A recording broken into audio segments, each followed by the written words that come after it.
Hello, humans, and welcome to another episode of Gen X Gamer. A little rough morning here. Guys, I've been wanting to make this video for a long time, and I'm going to explain things to you that I don't see anybody talk about, and nor will they talk about them, because it really has to do with business and the way business was carried back in the 80s. Now, you have to remember, there is no internet now. One of the biggest problems that I see with people like, for example, KARL JOBST, who just lost a huge case, is that they judge the 1980s arcade scene or record scene by today's standards. It was a different business model. And not only does KARL JOBST do not understand anything about, law, obviously, but he fails miserably in making out the case of what the business was back then. And he couldn't, because he wasn't even alive, right? If you're not alive during a time period, how are you going to describe it? You can describe it off of other people. But there's people that don't want to describe it specifically because it has to do with business that could have liability implications. So I'm going to explain it to you, so hopefully you can understand it, right? From a person that was there, that was living through it, that attended events, that did all these things. And as a business person, I can tell you these are two different businesses. Absolutely. And I'm going to explain to you some of the reasons why. Now, you might react with whatever your opinion is, right? And that's okay. You can have whatever opinion you want. This is a free country. But if you weren't there, you weren't there. You're talking about something that you didn't experience. Now, let me tell you, back in the 1980s, there was no internet. When events were being planned, they were being planned ahead of time. If you look at the picture here, not only were these gentlemen good at what they did back in the day as teenagers, they were viewed in a different light. If you go talk to them, they will tell you they were like the star quarterbacks on their team. They were like semi-celebrities around their areas.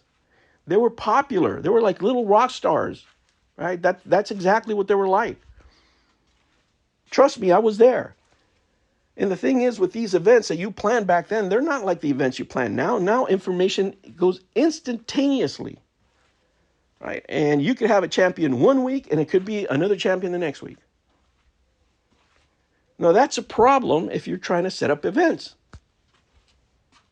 If you want to have a traveling show, right? If the champion changes every week, that's not good for merchandising, right? If you have a star athlete and the athlete changes every week, what is that going to do for your sales? It's not going to do jack squat. So back in the day, they would focus on the people that could sell merch, that could sell tickets. That was an important part of the events. And the events had to be planned way ahead of time. So what would you do? Imagine you in January, okay, let's plan out the year. This is what we want to have. Would you go to an event to go see your favorite player in today's market? Think of it this way. In today's market, you're going to go to the Street Fighter tournament and you want to see this player that you admire and you think is going to win. You show up at the event, he's no longer there because some guy in India broke his score last week. Now he's not there. Are you still going to show up? No. What are the sponsors going to do? They're going to be pissed. They're not going to get to show their merch off that he was wearing. That is not good for business. That business model sucks for promotion.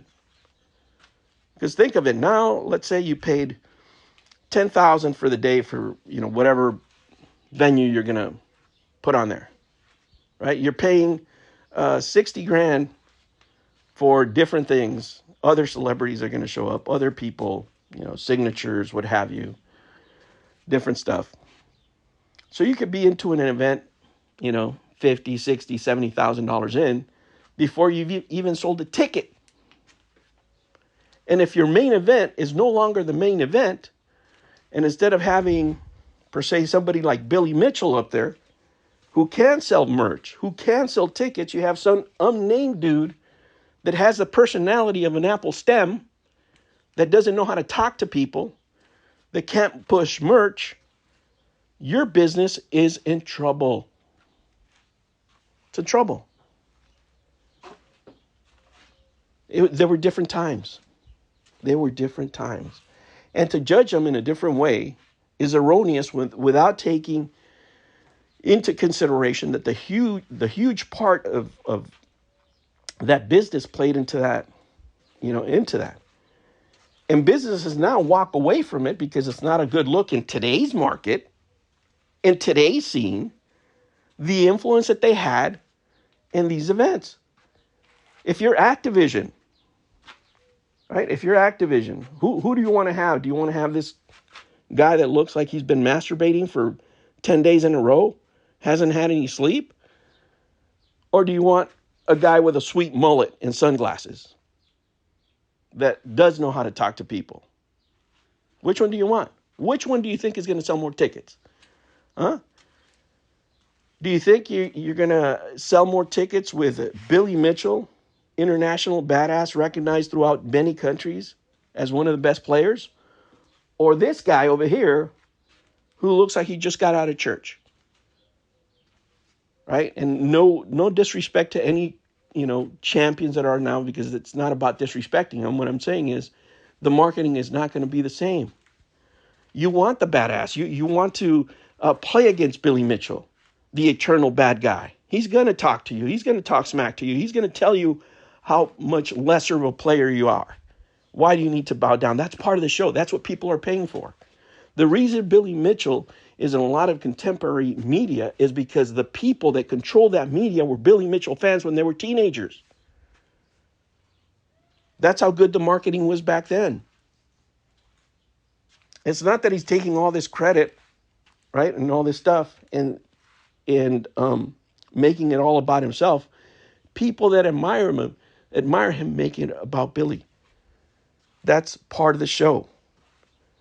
What Billy brings to the table and what others brought to the table is that they're always in character, doesn't matter where they go.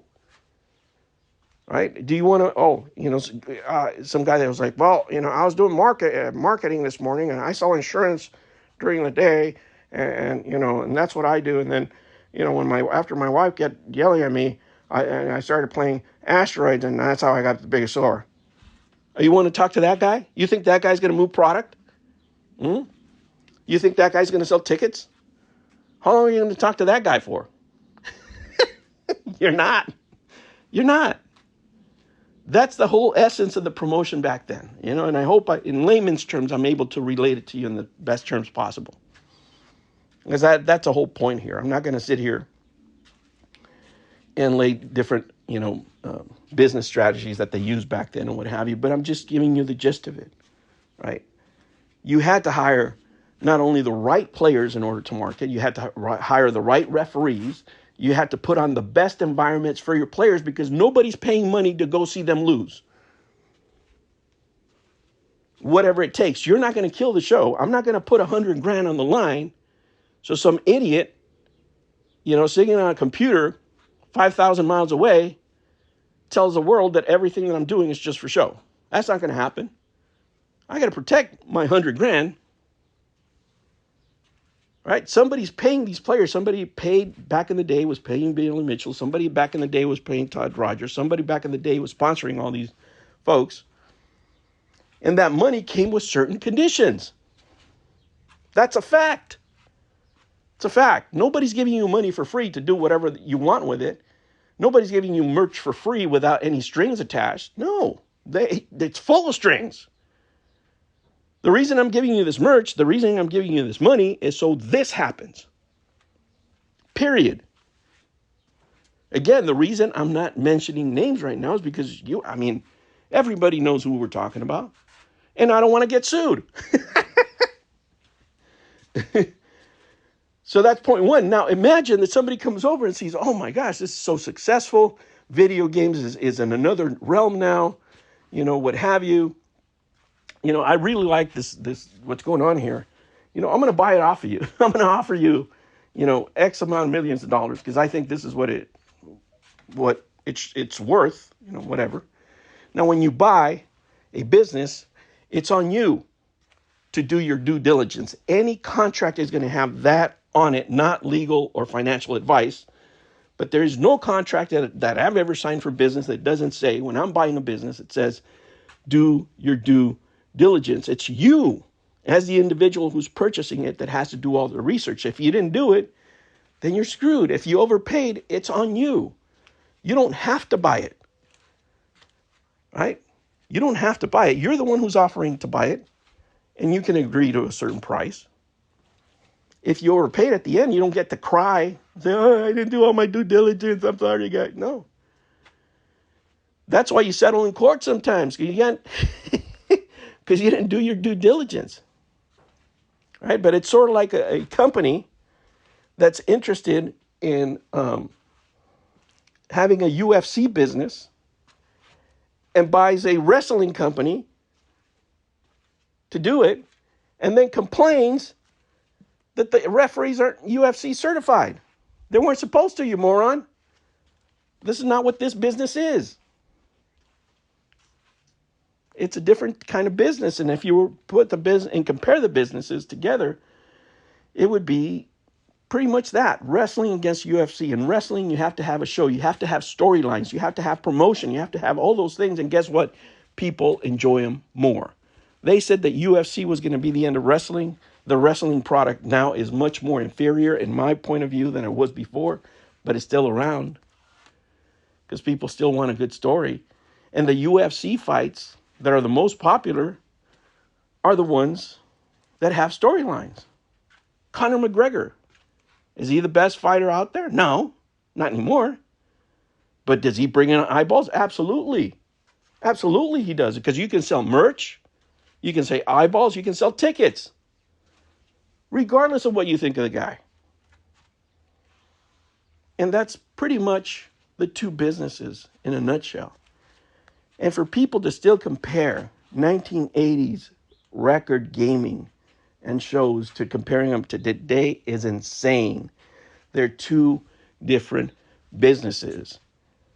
Sponsors, right, and gaming companies don't have the individual control that they used to have over companies before. Now companies actually have to look at, hey, we don't want to look too much like we're in the tank for these guys.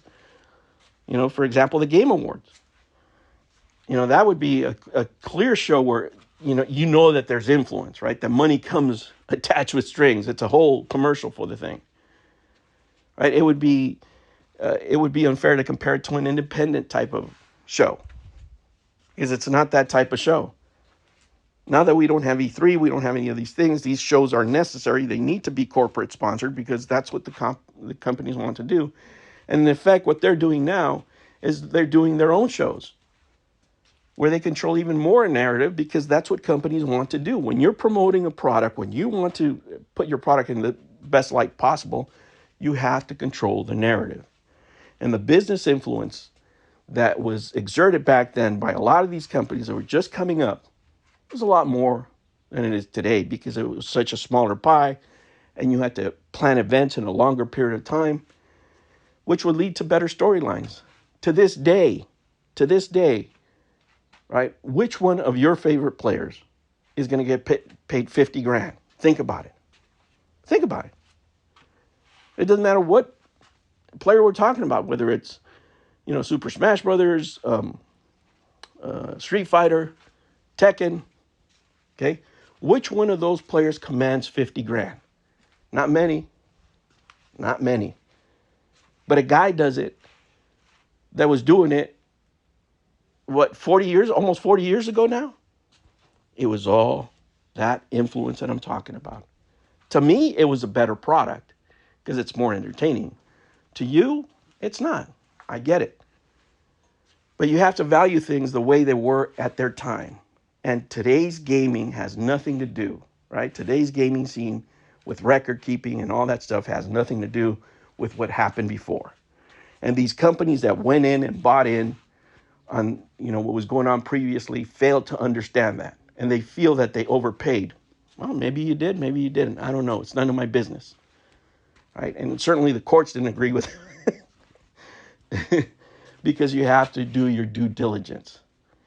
All right, guys, I'm not telling you, anybody who's right or who's wrong, but you really have to delineate the two eras here.